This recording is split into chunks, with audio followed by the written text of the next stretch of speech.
Assalamualaikum sahabat Aba, gimana nih kabarnya? Semoga sahabat sehat selalu ya. Selamat datang di Abatalk. Apa sih Abatalk itu? Abatalk adalah podcast yang nantinya akan berisi tentang Abata Printing dan seputar dengan dunia perbisnisan. Dengan siapa nih? Dengan saya Bintari tentunya. Oke sahabat, alhamdulillah banget nih kita berkesempatan untuk menghadirkan orang nomor 1 di Abata Printing. Orang yang super sibuk banget nih. Ini kita bikin podcast ini aja, jadwalnya aja berhari-hari harus switch jadwal sana sini. Siapa lagi dan yang lain dan tidak bukan, yaitu direktur dan juga owner Abata Printing, yaitu Pak Taufik Azhar Satrio. Silakan Pak.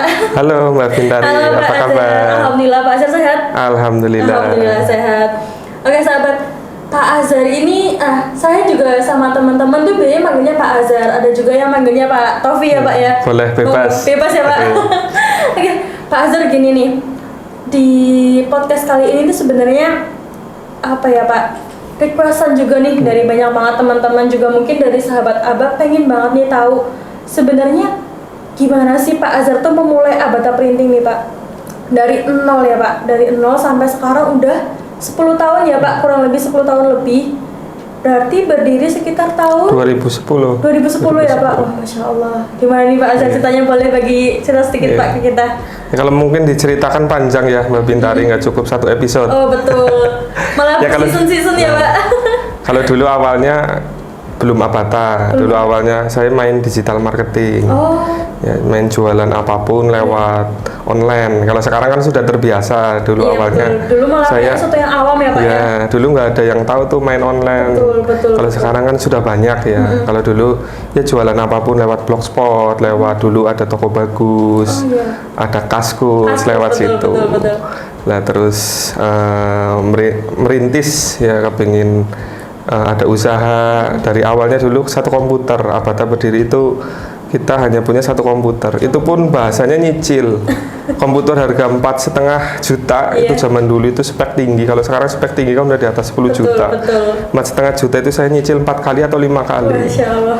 Itu awalnya Abata Mbak Bintari. Jadi terus habis itu kita kepingin punya mesin. Awal mesin Abata itu mesin Fotokopian. Ya karena dulu saya kuliah di Unsur di Teknik Informatika, terus sambil kuliah itu sambil ya sepik sana sini cari order. Alhamdulillah ada yang kasihan sama saya, dikasih kerjaan ya, dikasih kerjaan modul itu cetakan fotokopian modul. Saya kerjakan pakai mesin fotokopi. Dulu mesin fotokopi juga nyicil. Ya Allah. Ya jadi alhamdulillah sekarang sudah punya mesin banyak dan lain-lain. Itu yang mungkin bersyukurnya kita ya. Betul. Jadi dulu toko yang pertama ini kan sekarang udah ada 6 cabang ya Pak? Pertama dulu di Jalan Situmpur, yang Situmpur sebelah Moros, Tumpur Jalan Pramuka. Betul. Itu pertama kali di situ. Gedung yang mana nih Pak? Kan ada Yang selatan. Dulu cuma satu kotak, ukurannya mungkin 4 meter kali 5 meter. 4 meter kali 5 meter? Ya, komputer satu, ada etalase, terus isi ATK, terus kita nerima desain di situ. Itu awal Abata dulu. Dulu kalau saya kuliah juga tutup toko karena yang saya dulu jaga sendiri. Oh, berarti dosen sendiri, nerima sendiri, nganter sendiri, pusing sendiri juga. Masya Allah. Terus kalau saya lagi kuliah, lagi ada acara dan lain, ditutup Dulu ya Pak? Ya, nggak ada orangnya. Kalau mau pesen juga nggak ada. Berarti tokonya bukannya sesuka hatinya Iya, karena masih jaga sendiri, belum punya karyawan. Masya Allah. Sekarang alhamdulillah ya Pak, udah ya mungkin ada 100 lebih ya Pak karyawan Abata Group. Karyawan alhamdulillah untuk saat ini hampir 150. 150. Hampir 150. Nah, selain dari Abata nih Pak, 2010 berarti kan masih muda banget ya Pak. Berarti masih umur 20-an lah ya. Nah, saya ini juga dapat kabar nih Pak dari teman-teman juga dulu. Katanya Pak Azhar ini tuh nikah muda, umur 20 udah nikah, perintis usaha juga. Nah, itu gimana sih Pak, kok bisa bareng-barengan? Ya kalau ceritanya juga itu dulu kan saya itu orangnya nggak kebanyakan mikir. Karena kalau semakin mikir apa-apa juga nggak tahu. Ya dulu kan masih pengalaman, wawasan juga, ilmu masih sedikit, nggak kayak sekarang kan ya. Sekarang alhamdulillah udah punya pengalaman. Dulu kalau semakin banyak mikir kelamaan. Kelamaan ya Pak ya. Ya, saya tipenya itu ya kepingin apa-apa bas-bas. Ya, kalau gitu. niatnya baik, insya Allah akan membantu. Itu aja. Jadi masa sih mau nikah dilarang? Iya betul. Iya kan. Betul. Jadi terus mau berniat Memperkenalkan agama gitu. nah Pak. itu masa dilarang. Betul. Toh itu kan jadi membantu kita juga nanti kalau untuk merintis usaha.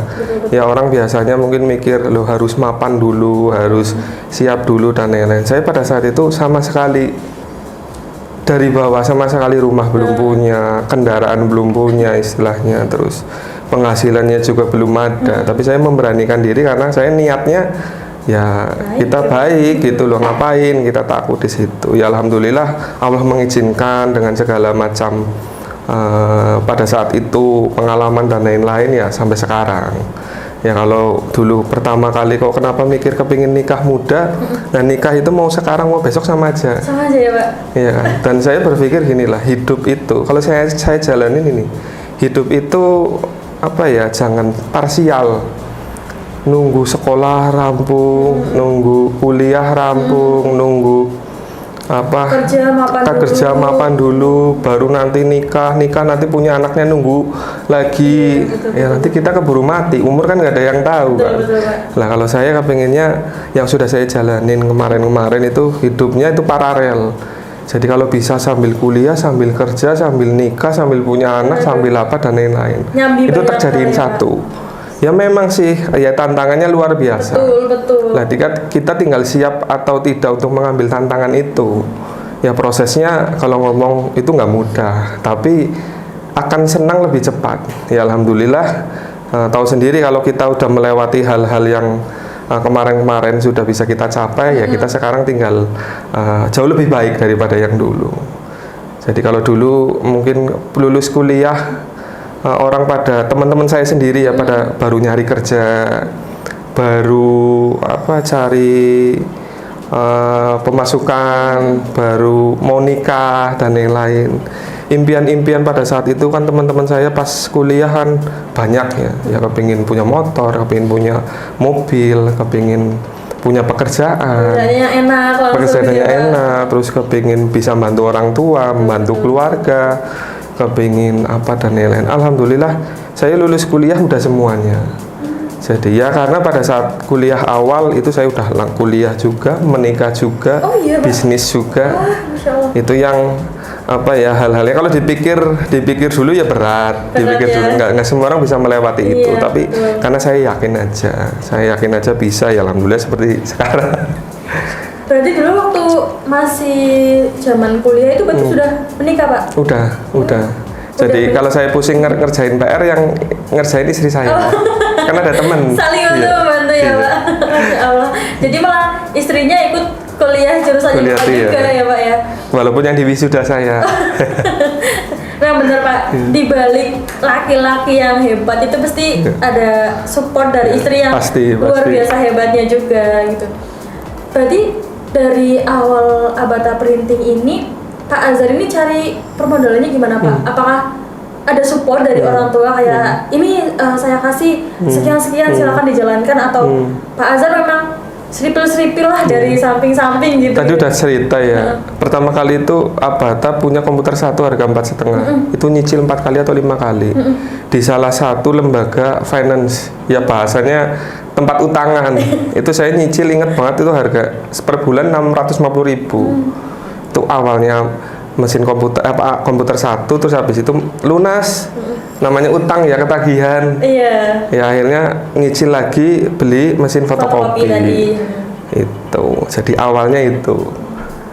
Kalau orang tua sendiri mungkin Pak, apa ada background bisnis gitu sama kayak Pak Azhar, atau memang malah bertolak belakang nih misal? Kalau dari papa saya, bapak saya itu backgroundnya dulu supir. Awalnya itu dulunya supir. Jadi supir pribadi atau? Enggak, supir jadi kerja di toko buku. Kerja di toko buku, supir nganterin buku.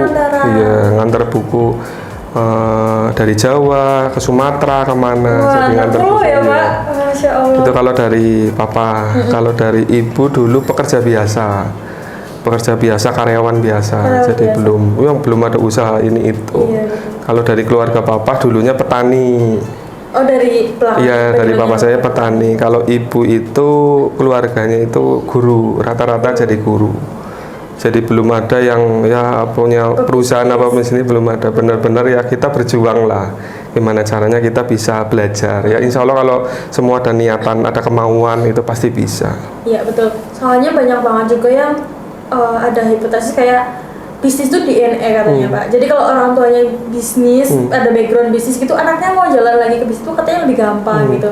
Tapi kan nggak semua kayak gitu ya, Pak ya. Malah ada banyak banget teman-teman bahkan mungkin di luar sana yang background keluarganya tuh sama sekali nggak ada keterkaitan di bidang yang dia bagus di situ, tapi ternyata dia malah menonjol di situ gitu. Nah, selain Pak Azhar, ada nggak di keluarga gitu yang lain yang juga bergerak dalam bisnis, atau Pak Azhar nih yang baru banget merintisnya gitu, Pak? Kalau saya anak pertama dari keluarga, anak jadi pertama. saya pertama kali. Ya dulu awalnya kan saya jualan apapun lah, dulu dari jualan istilahnya kalau zaman dulu itu jualan barang-barang Cina kan. Barang-barang apa sih, sandal kesehatan, jualan gelang, dulu itu. tren, jualan jamono, jualan power balance, jualan bantal kesehatan. Itu saya jualan itu dulu awalnya. Ya kalau adik-adik ya belum ada. Saya kan anak pertama. Berarti malah kayak semacam apa ya, Pak, bantu Keluarga. bapak ibu Betul. buat nyokolain adik-adik juga ya, Iya. Pak, ya, maksudnya buat kehidupan yang akan datangnya gitu, malah dia anak pertama yang membantu nyokol. Nah gitu. itu alasan saya kenapa saya harus berjuang, karena saya anak pertama.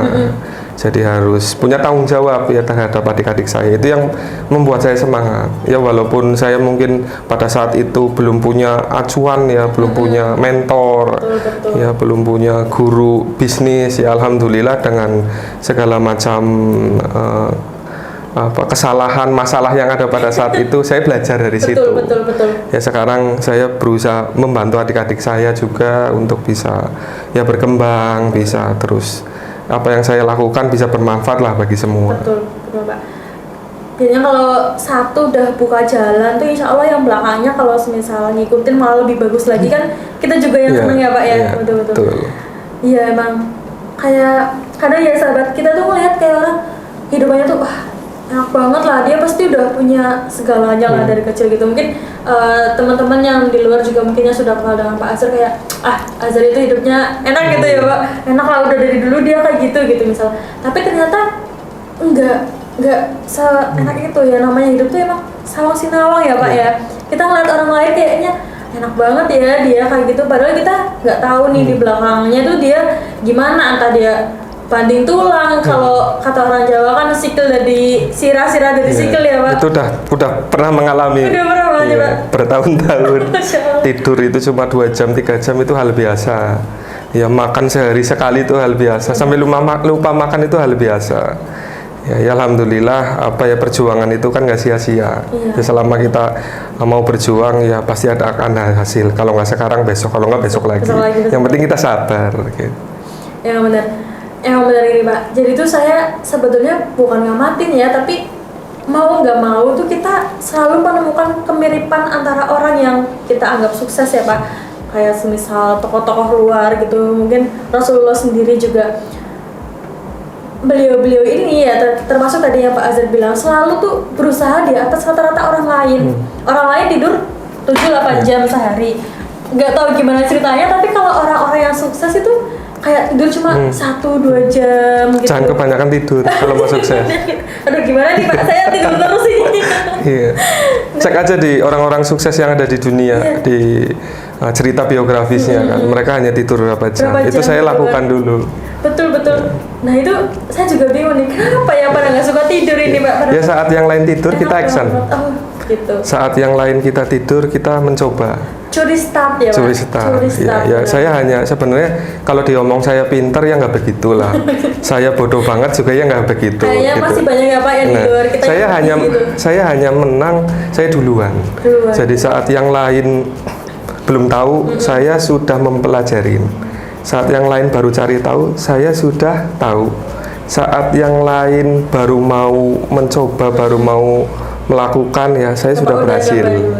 Saya sudah berhasil. Saat yang lain sudah baru berhasil, saya sudah berhasil Lama. bersukses dan lain-lain. Iya benar. Jadi saya hanya menang duluan aja. Menang duluan ya Pak. Makanya tadi saya prinsip saya hidupnya itu paralel, paralel. Jadi kita berbarengan semua. Jadi biar ya wis dirampungin kabeh lah gitu. Tapi gini Pak, kalau sekarang kan kebanyakan ya kalau orang dituntut kerja lebih banyak dikit gitu, malunya tuh mentalnya nggak kuat. Nah, saya nih pengen balik capek gak sih Pak kayak jalanin semuanya tuh begitu sekaligus gitu. Emang kalian jalanin sedikit nggak capek? Capek juga sih ya. Nggak pusing. Pusing ya Pak itu. Pusingnya 1 sama 2 kan sama aja. Sama aja ya Pak ya. Ya udah sekalian aja. Ya, kalau udah selesai kan udah. Iya benar. Ibaratnya kalau nangis sekali udah habis itu nggak pernah nangis ketimbang setiap hari mewah gitu ya Pak. Alah. Itu teman-teman ternyata. Nah, dari semua cerita tadi ya Pak, menurut saya sih nggak ada yang mudah ya Pak ya. Menurut saya sekarang melihatnya Pak Azhar sih kayak gini ya, udah mapan, udah punya beberapa cabang juga udah banyak. Tapi kan pasti ada satu titik di mana Pak Azhar pasti kayak, ya Allah aku pengen banget nyerah nih gitu. Ya Allah kayaknya kok gini banget gitu. Ada nggak sih Pak rasa-rasa putus asa atau mungkin titik sampai di titik terendahnya Pak Azhar gitu? Kalau titik terendah ya, kalau cerita itu dulu mau menyerah, mau ratak tutup aja, terus mau udahlah saya ganti usaha aja, udahlah saya kerja aja gitu. Ya berapa kali pada saat itu terfikirkan itu, cuma ya kita kan tujuannya ngapain sih kita seperti ini kalau ujung-ujungnya kembali lagi. Akhirnya dari nol lagi kan. Jadi ya udah yang udah dimulai yuk kita selesaikan. Kalau titik terendah ya kondisi pada saat itu bahasanya ya kalau misalkan ditagihin vendor, ditagihin supplier, terus diburu-buru utang ya Pak. Diburu-buru utang. Udah nggak sempat mikir perut sendiri gitu, harus cari orderan, harus bayar karyawan.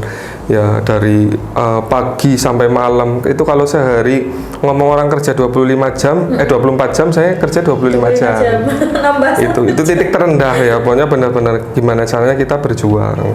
Ya kalau dari kondisi ya sempat kita mau jual aset, mau jual tempat, mau jual mesin, terus sampai karyawan nggak bisa gajian, saya harus menggadaikan barang-barang pribadi saya. Itu hal biasa lah, hal biasa, resiko bisnis, namanya resiko bisnis seperti itu. Itu kejadian ya bahasanya bukan cuma sekali 2 kali. Itu hal biasa ya, itu harus kuat mental memang. Kalau orang mau usaha, mau berkembang, mau terus bisa berkontribusi luas ya kita harus jangan memikirkan diri sendiri. Ya kalau dulu pada saat itu saya buru-buru mau makan aja susah, mau makan aja nggak enak, mau tidur aja ditagihin orang, mau mau melakukan sesuatu aja takut karena keputusan kita kan dampaknya bagi orang lain, bagi tim kita, bagi perusahaan dan lain-lain. Nggak ngurusin perut sendiri ya? Ngurusin perut sendiri. Perut orang lain harus kita itu hal-hal yang memang harus dipikirkan lah. Kita sebagai leader, sebagai pemimpin kan nggak mudah. Keputusan kita itu dampaknya buat orang lain. Betul. Ya kadang gitu ya Pak. Kadang kita kayak taunya tuh ya gitu tadi, ya sama banget. Kayak orang tuh taunya enak-enak lah gitu, usahanya mah lancar-lancar aja dia gitu. Nggak taunya sempat sampai mau jual aset, bahkan mesin segede itu harganya nggak 1.000-2.000 nggak. Beli di warung nggak ada. Di warung nggak ada itu. Belinya pasti impor semua, luar negeri semua. Betul gitu. Masya Allah. Kalau tapi emang Pak Azhar tuh dari awalnya kepengen buka bisnis atau emang ada? Aku tuh dulu pengen jadi dokter nih, pengen jadi apa gitu. Gimana? Dulu sih kalau dari orang tua suruh jadi ustadz. Jadi ustadz, jadi gitu. Apa istilahnya yang ngajar ngaji, ngajar kajian. Pendakwah ya Pak? Pendakwah ya, cita-cita dari mama saya seperti itu. Cuma alhamdulillah ya saya akhirnya terjun ke sini. Tapi malah alhamdulillahnya jadinya Abata Printing ini basicnya emang Islami ya Pak. Alhamdulillah. Ya saya berusaha, mama saya kepingin saya jadi ustadz, terus akhirnya melenceng ya buka Abata Printing ya perusahaan ya saya berusaha menjalankan syariat-syariat Islam yang ada ya mungkin kan kalau yang lain-lain kan berbeda banget dengan kita gitu malah kan. Kadang nggak ngutik-ngutik soal keyakinan Pak gitu. malah sebenarnya tetap jadi pendakwah loh Pak. Jadi ketika Pak Azhar berbicara gitu kita di teman-teman tim gitu kan secara nggak langsung kan juga ya, alhamdulillah itu di situ ya Pak ya. Ya mungkin dengan versinya yang berbeda versinya berbeda-beda, tapi kalau pendakwah kan harus pakai peci. Kalau itu kan saya nggak perlu pakai peci ya. Malah kadang sambil stand up ya Pak ya, sambil di briefing kayak gitu. Ya benar-benar. Kalau ada nggak sih Pak Azhar tuh cita-cita yang kayaknya kepengen banget gitu, atau mungkin sekarang masih dirancang gitu, mau dalam tahapannya lagi diusahakan gitu Pak? Mungkin dari Abata Printing atau untuk masyarakat, atau malah diri Pak Azhar sendiri nih pengen jadi presiden, mungkin kayak aku harus jadi presiden harus awal nih gitu. Kalau jadi presiden ya enggak lah gitu. Jadi pemimpin keluarga itu harus wajib. Oh iya, betul. Ya kalau dulu cita-cita pengen bahasanya ya pengen bermanfaat lah bagi umat ya Pak. Bagi umat, bagi masyarakat ya. Kita punya tim, punya karyawan itu kan membantu negara ya. Negara kan masalah terbesar dari dulu sampai sekarang apa? Lowongan pekerjaan. Betul, orang nganggur itu dari dulu sampai sekarang nggak ada istilah berkurang. Betul. Pasti setiap tahun nambah. Nah, saya melihat ya mudah-mudahan dengan dengan saya berjuang seperti ini bisa membantu bagi teman-teman semua, ada lapangan kerja, ada penghasilan, ada pemasukan. Ya, itu dulu pertama awalnya dulu ya, makanya kita kalau ngomong karyawan banyak pusing, tapi kalau diniatin kebaikan, diniatin kontribusi itu kan ya pusingnya tetap, tapi lebih puas rasanya seperti itu. Jadi kalau untuk lapangan pekerjaan alhamdulillah lah kita bisa membantu itu. Kalau untuk kontribusi yang lainnya ya kita berusaha, sudah berjalan kita membantu masjid-masjid. Ya kita daya total untuk saat ini ada 8 masjid. Kita secara operasional listrik, air dan lain-lainnya kita biayain. Kita beri istilahnya kita backup untuk dananya. Terus untuk itu ustadz-ustadz kita juga bantu tiap bulan untuk ustadz-ustadz. Ya untuk anak yatim, untuk santri itu udah berjalan. Kita juga udah punya, dulu saya cita-cita kepingin punya rumah tahfiz. Alhamdulillah sekarang sudah sekitar 7 tahun 8 tahunan kita punya rumah tahfiz. Santri untuk saat ini sekitar 60 anak. Ya dulu kan saya disuruh jadi ustadz ya saya sekarang mendirikan rumah tahfiz. Ya, Pak. Nah itulah, ini ke depan yang belum terlaksana, saya kepingin ada pondok. Jadi mendirikan pondok pesantren. Ya harapannya saya nggak jadi ustadz tapi bisa mendirikan pondok pesantren biar nanti teman-teman atau orang-orang yang lain bisa terbantu. Ya entah itu nanti namanya pondok Abata atau apa juga belum tahu. Gitu. Abata pesantren gitu. Ya kan udah cocok lah ada namanya Abata. Iya, Abata saja ya Pak. Emang namanya dari situ kan ya Pak ya? Nama apa? Abata itu dulu awal mulanya sebenarnya simpel ya. Abata itu kan huruf hijaiyah. Betul, alif bata. Alif bata kan huruf hijaiyah. Orang kalau mau bisa membaca itu kan dari abata, dari huruf hijaiyah. Dari latihan ikro dulu. Ya, ikro kan artinya membaca. Jadi ilmu dan lain-lain itu kan awalnya dari membaca. Dari situ. Ya harapannya abata itu menjadi awal, menjadi tempat ya, menjadi wadah bagi teman-teman semua mencari ilmu, mencari pengalaman, mencari ya hal-hal awal juga ya Pak. Nah, teman yang wadah ya bisa untuk ya berkembang, bertumbuh sesuai dengan tagline-nya Abata, sahabat bertumbuh. Itu. Masya Allah banget nih Pak Azhar. Jadi kan kayaknya kita lihat printing ya udahlah ya biasa aja gitu ya Pak. Ternyata di balik Abata Printing itu teman-teman Masya Allah, nggak cuma dari namanya aja nih yang cuma Abata, ternyata di dalam prakteknya pun kita alhamdulillah ya Pak menerapkan banyak banget ajaran-ajaran Islam di situ di dalamnya. Setiap pekan ya Pak ya, seminggu sekali itu teman-teman kalau ada kajian setiap cabang. Di setiap cabang itu ada kajian, ada ustadznya sendiri. Kita kadang baca Quran, kadang tafsir gitu, atau kadang cuma sekedar motivasi aja ya Pak ya, motivasi spiritual kayak gitu biar kita tetap ada lah ya Pak arahnya. Jadi Dulu kerja perusahaan-perusahaan lain nggak ada yang melakukan itu. Kita sebagai salah satu contoh bagi perusahaan lain. Kalau sekarang mungkin udah ada beberapa perusahaan yang mengikuti ya. Kalau dulu itu belum ada. Awal banget ya, Pak. Apalagi kan digital printing itu rata-rata non Muslim. Ya kalau kita berbicara digital printing Muslim yang skalanya besar itu cuma kita. Kalau yang lain non Muslim semua. Yang ngomong itu Chinese semua. Jadi kalau digital printing yang lain itu kan boro-boro ngaji ya, kadang waktu sholat aja nggak ada, padahal kita nah kita dianjurkan pokoknya waktu sholat bagi laki-laki jamaah ke masjid, itu pokoknya waktunya sholat itu langsung kita sholat. Terus pagi kita anjurkan setelah absen untuk sholat duha, baca Quran juga, itu. Itu yang dari teman-teman alhamdulillah bisa menjalani. Dan ya kita juga dulu-dulunya sudah lama juga kepingin gini lah, orang yang belum bisa baca Quran secara lancar ya terus bergabung bersama Abata jadi bisa diajarkan dan lain-lain. Kita punya ya ustadz, punya fasilitas ya bagi ya dulu masih baca Quran masih belepotan, gimana caranya sekarang jadi kerja di Abata itu bukan cuma dapat gaji, bukan cuma dapat duit semata, tapi dapat ilmu, dapat bisa baca Quran, sholatnya jadi lebih rajin. Yang biasanya sholatnya bolong-bolong jadi sunnahnya dijalankan, bukan cuma tidak bolong-bolong gitu deh, duha, tahajud. Ya kebaikan-kebaikan itu. Ya ngapain sih kita kalau cuma buat gaji ya sebentar habis kan, duit mau berapapun habis. Ya tapi ilmu, tapi ya apa yang sudah diberikan tentang kebermanfaatan ini itu menjadi bekal untuk seterusnya. Betul. Ya kalau gaji makan kan jadi kotoran, ya tapi kan ilmu jadi bekal. Ya jadi kalau teman-teman bergabung bersama Abata, ya harapannya kepinginnya sampai kapanpun ilmu, pengalaman, wawasan yang ada itu menjadi bekal. Masya Allah banget Pak.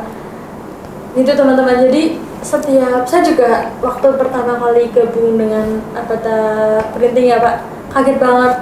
Pagi-pagi itu teman-teman kita ada briefing harian gitu setiap pagi gitu buat evaluasi gitu, cerita sedikit ya gitu. Ada baca Qur'annya teman-teman, tapi versinya beda-beda. Ada yang baca Qur'annya satu orang ditunjuk terus baca, ada juga yang giliran Pak, digilir baca Qur'annya satu ayat ya. Satu ayat gitu. Setiap minggu juga ada kajiannya. Terus yang lebih jos lagi gitu istilahnya, sholat wajib itu teman-teman yang putra, yang cowok itu diwajibkan untuk sholat jamaah teman-teman. Nah ini nggak tahu juga ya Pak Azhar mungkin memang sengaja setting kayak gini atau enggak. Abata tuh selalu dekatnya nggak jauh dari masjid ya Pak.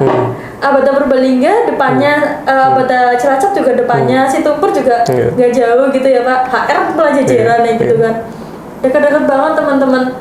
Sampai di titik karyawan yang cewek-cewek nih termasuk saya gitu, ada notis wajib berjilbab. Betul, wajib berjilbab, pakai rok gitu, pakaiannya yang sopan gitu. Kan ada juga yang ya ada mungkin yang sebelumnya belum berjilbab. Betul. Atau mungkin berjilbabnya cuma waktu kerja gitu. Lah harapannya yang sebelumnya berjilbab dengan kerja di Abata jadi berjilbab. Betul. Ya, jangan cuma kerja di Abata pas lagi jam kerja aja. Harapannya setelah jam kerja dan lain-lain jadi berjilbab. Jadi ya itu siarnya ya, kita berusaha apa yang kita lakukan ya bermanfaat bagi teman-teman semua. Malah nggak jadi pendakwah tapi malah kayaknya kontribusinya kok lebih banyak ya Pak. Amin bismillah. Amin. Nah gitu teman-teman, ini cerita singkat lah ya Pak. Kayaknya sih kalau diceritain lagi kayak Cinta Fitri berseason berapa episode tadi. Closing statement nih Pak buat sahabat Abata, mungkin Pak Azhar punya apa ya kayak satu mungkin semboyan atau Bapak kepengen ngomong apa nih ke kita, mungkin ke tim ataupun ke sahabat Abata juga di lain moga Pak. Bagi teman-teman sahabat Abata Printing ya, bagi teman-teman semua yang ada di seluruh cabang ya, Bintara ya, apa yang kita lakukan, apa yang kita kerjakan, diniatin ibadah. Ya diniatin bermanfaat ya, karena kita hidup buat apa sih? Ya kalau kita cuma cari duit, cuma cari makan, yang membedakan kita dengan makhluk lainnya apa? Ya kita manusia, ya kita makhluk paling berakal ya, punya akal ya, paling terhormat. Betul. Ya kalau kita cuma sekedar cari makan, cari duit dan lain, buat apa sih kita hidup? Ya harapannya bahwa teman-teman semua di sini, apa yang kita lakukan, apa yang kita kerjakan, ya bisa memberi dampak kebaikan bagi semua. Semua sesama ya. Ya bisa atau tidak bisa, belum mampu atau belum punya duit istilahnya, nggak apa-apa, pakai tenaga, pakai apa yang kita bisa, apa yang kita bisa bantu, ya apapun lah. Ya jadi nggak mesti harus kita mampu dulu, harus bisa dulu. Baru action. Ya. Kalau kita nunggu, kita mau sedekah, mau ngasih ini ngasih itu, nunggu kita mampu, nunggu kita kaya. Kayaknya. Nah, sekarang gini loh, yang jadi pertanyaan, kayanya kapan? Suksesnya kapan? Nah, ya kan, kalau kayanya masih lama itu yang jadi masalah. Lah nanti sedekahnya padahal umur kita nggak ada yang tahu. Apalagi jadi, kalau hidupnya keburu kaya ya. Ya, kalau masih miskin, masih miskin terus mati gitu kan ya. Kita nggak tahu, jadi ya sedekah itu harus secepat mungkin, apapun, nggak mesti harus duit ya, karena kayanya masih lama. Ya kan, nggak usah nunggu-nunggu. Sekarang juga punya 1000 di dompet ya udah, itu yang disedekahin. Punya tenaga doang ya, nggak mijetin tangan atau mijetin temennya, itu kan suatu sedekah. Itu aja, senyum aja sedekah kan. Senyum sahabat, Masya Allah. Itu aja. Oke, keren banget nih Pak Azhar. Jadi mungkin sahabat yang bertanya-tanya nih, sebenarnya Abata Printing, kenapa sih namanya Abata gitu kan? Kenapa sih orangnya tuh di belakangnya tuh kayak apa? Nah, ini sahabat beliau ini, Pak Azhar ini, yang alhamdulillah ya support kita ya di cabang gitu juga. Setiap beliau jenguk kita di cabang, kunjungan ke cabang gitu, selalu bawa tentengan sahabat. Terus ya nggak lupa kadang beliau bercanda-bercanda dikit ya gini sama kita ya, walaupun kadang receh ya Pak. Kadang receh gitu juga. Gimana ya sahabat, kalau apa-apa tuh kayak tadi Pak Azhar ngomong, kalau semisal ya bisa gandeng dua hal dalam sekali jalan nih, sama-sama capeknya kok, kenapa enggak gitu ya Pak? Ketimbang cuma satu baik lagi gitu. Kesuwen sahabat, kesuwen kelamaan gitu namanya. Sedangkan kita waktunya aja nggak tahu mau sampai kapan gitu. Nah sahabat, semoga podcast perdana di Abatalk ini bermanfaat ya buat sahabat semua, dan jangan lupa nih support terus juga small business yang ada di luar sana, termasuk Abata Printing. Nah kalau semisal sahabat kepengen nih lihat Abata secara langsung gitu, bisa banget datang. Kita ada 6 cabang ya sahabat, ada di Situbur, Dukualu, HR Bunyamin, Cilacap, Purbalingga, dan Bumiayu teman-teman. Ada 6 cabang yang baru banget, masih fresh ini Bumiayu ya Pak ya, masih baru, masih fresh banget teman-teman. Kalau semisal lewat di Bumiayu atau cabang-cabang yang lain silahkan mampir. Oke, terima kasih terima kasih Mbak Bintari. Terima kasih nih udah sebuah kehormatan sekali siap. Pak, padahal sibuk banget ya Pak, tapi masih sempat mampir lewat ya ke sini. Oke. Terima kasih Pak Azhar atas waktunya. Terima kasih juga sahabat Aba. Selamat ketemu di podcast selanjutnya ya. Jangan lupa nih buat like, subscribe, dan juga follow akun Abata Printing baik Instagram, Facebook maupun sosial media lainnya ya. Oh iya, kalau sahabat punya request ataupun punya saran buat konten kita selanjutnya mau kayak gimana, jangan lupa komen di bawah ya. Terima kasih. Assalamualaikum warahmatullahi wabarakatuh. Waalaikumsalam. Keren.